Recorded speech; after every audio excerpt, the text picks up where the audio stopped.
What's up, guys? Welcome to another Resto Druid video. Today I wanted to go over how we're going to get ready for raids that are coming out on Tuesday.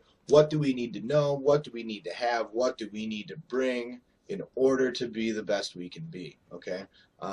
So what we're going to go over first is I want to go over quickly what talents and glyphs that I'm using come Tuesday for raid. I've been researching these in Heroics a lot, doing a lot of reading, everything else. Try to save you guys a little bit of time by just being able to come here and check it out. So what you're probably going to want to go with, and again, you may have different opinions on some of the stuff, this is what I'm going to be using. Glyph of Life Bloom, I like being able to swap my Life Blooms.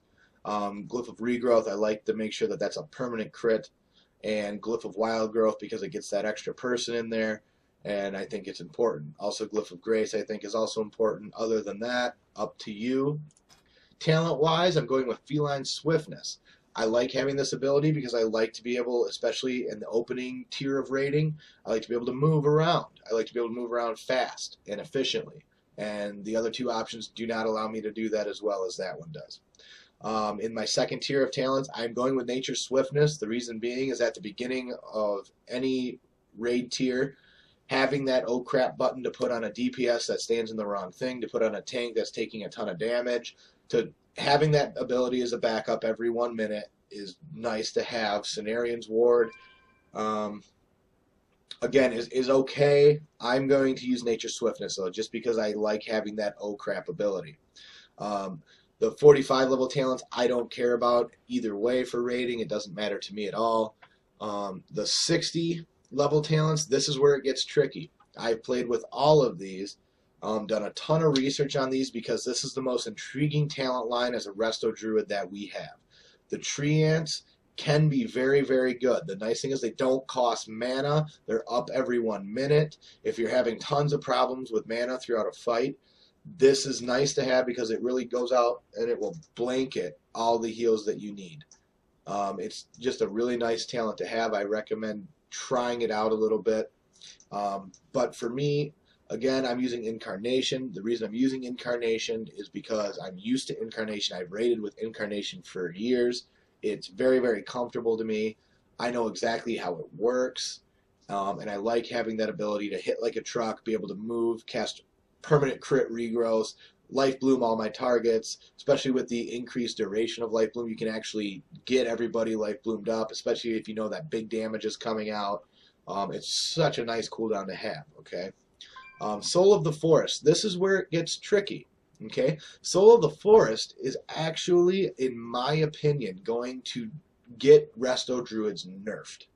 This talent alone, either the talent's going to get nerfed or Resto Druids are getting nerfed after we get our 4-piece. Because if we get our 4-piece, which reduces our cooldown of Swiftmend, plus we're using the Glyph of Wild Growth, plus we can get to the, I think it's 5,300 haste, something right around there. Though you use Swiftmend and you throw a Wild Growth out after it, and it heals like an absolute dump truck from hell. This thing adds 50% haste to your next spell. So not only are you getting that extra tick, you're getting 5 extra ticks. I mean, it's incredibly overpowered. And there's no cooldown. It's a passive ability. Every time you use Swiftmend, if you have Wild Growth up and you use it, boom. If you have Life Bloom, you like, let's say your tank's taking a bunch of damage, you throw out a Swiftmend and throw a Life Bloom on the tank, he's taking like 7 more ticks over the duration of that Life Bloom. It's such a cool ability. It's really, really, really, really good.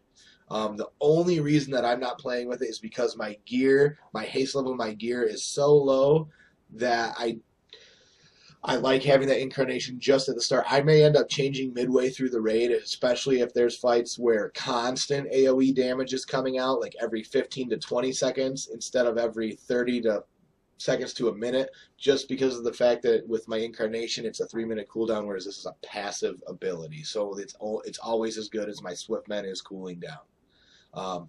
Keep an eye out on this talent. Research this talent. It is very, very, very good. Do not let it fool you. It is awesome. If you know how to use it properly and you're a competent Resto Druid, you may want to use this, okay? These two, Incarnation, Soul of the Forest, that's our battle, okay? The next row of talents, Ursol's Vortex, it's okay. That's what I'm using just because in raids, I love having, as soon as the tanks got everything grouped, I love having to throw that out, because then if range DPS accidentally pulls off and that mob turns and sprints away, he gets pulled back. So the tank doesn't have to run all the way across or like do some weird throw or death grip or anything like that. It's coming back. He can taunt. It's sitting right there. It's a nice forgiver for the tanks. Keep that in mind. Always try to help your tanks first. It's their job to keep the better your tanks are, and the more aggro they have on mobs, the less extra crazy damage is going out, the easier your job is as a healer. Keep that in mind. Your tanks are your best friend. Okay. Nature's Vigil is what I'm taking in the next row. The reason being, Heart of the Wild, I like the static int. However, it's a 6-minute cooldown, and I think it's kind of completely worthless for PvE. I think it's going to be really good for PvP. The only reason you would take this in PvE is for that 6% static int buff. I like Nature's Vigil. I like having another cooldown that increases my healing by 20%. All I'm about is how hard can I heal. We were doing dungeons the other day, and I was burst healing. This warrior was just like, what the hell? And I don't know why there was a DPS warrior looking at the healing meters, unless he was trying to troll me. But at one point, I was at 80k HPS burst. I mean, I popped everything and just was blowing people up. You could not die. I am really impressed with Resto Druid so far. But anyway, let's go through the next part, okay? The next part that we have is what stats are we doing? Food, flask, gems, enchants, all that stuff, okay? So let's start with food and flask, because I think that's a really, really interesting debate right now. Right now, the big debate for healers is, do I want regen or do I want throughput? Because right now, in all blues and greens and whatever you're going into raids with, and it better not be greens, it better not be greens. Grind your heroics, people. Grind your heroics. Don't be that druid. But anyway, if you farm with the tillers, you can get 300 stat food, which is better than the feast food. It does take some time, and it's going to be a pain. It's going to be expensive. But having that ability to either have 300 int or 300 spirit extra is really, really nice to have. It's not cheap, but it's going to be essential.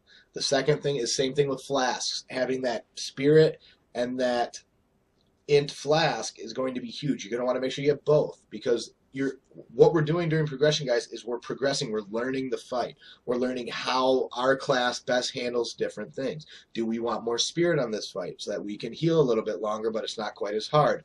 Do we need those hard-hitting abilities? We have plenty of time to do regen. We have enough cooldowns and trinkets so our regen isn't a big problem. Can we have all this extra int so that when push comes to shove, we heal like a dump truck? Is that the ability we want to go with? It's all personal play style and how the boss mechanics are. It's a combination of both.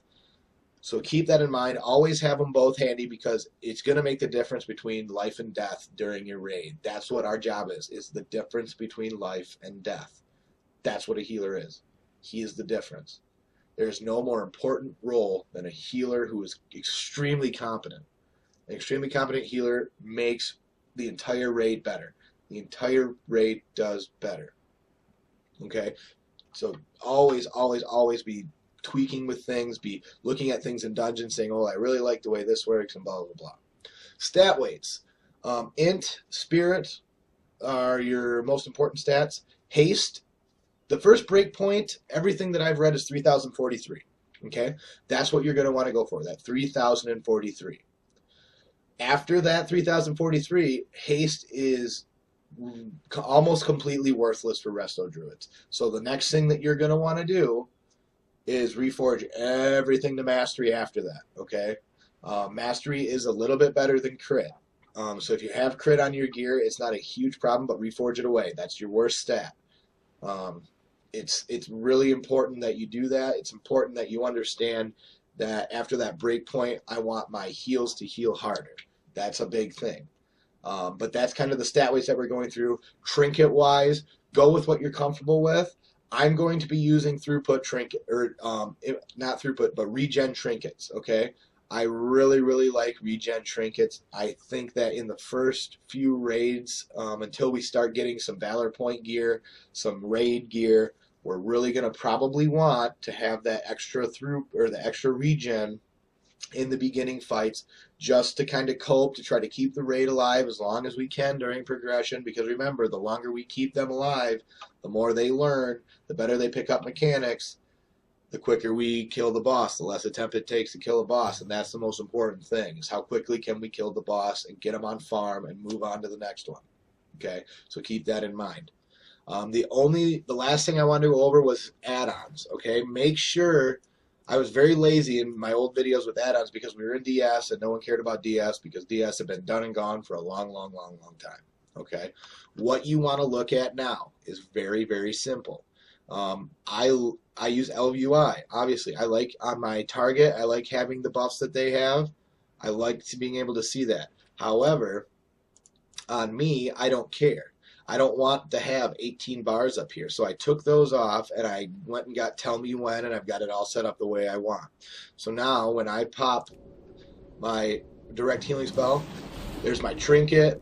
So I know that I've got 3,300 extra int out. There's my harmony, so I can try to keep 100% uptime on that. There's my nature's vigil, so I can see how long I have on that.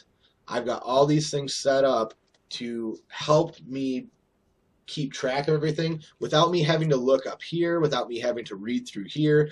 It's big icons. It's right next to me. They've got big timers on them. I can keep an eye on the raid. I can keep an eye on health. I can keep an eye on everything because I've got them all right here. If you're wondering how to set that up, there's tons of videos online of how to set up Tell Me When. It's a easy add-on. It comes out of the box ready to use. I recommend going and checking it out. I love this add-on. It will really help you in your raid awareness, your ability to not tunnel, your ability to check everything around you. This is a nice add-on to have, so keep that in mind as well.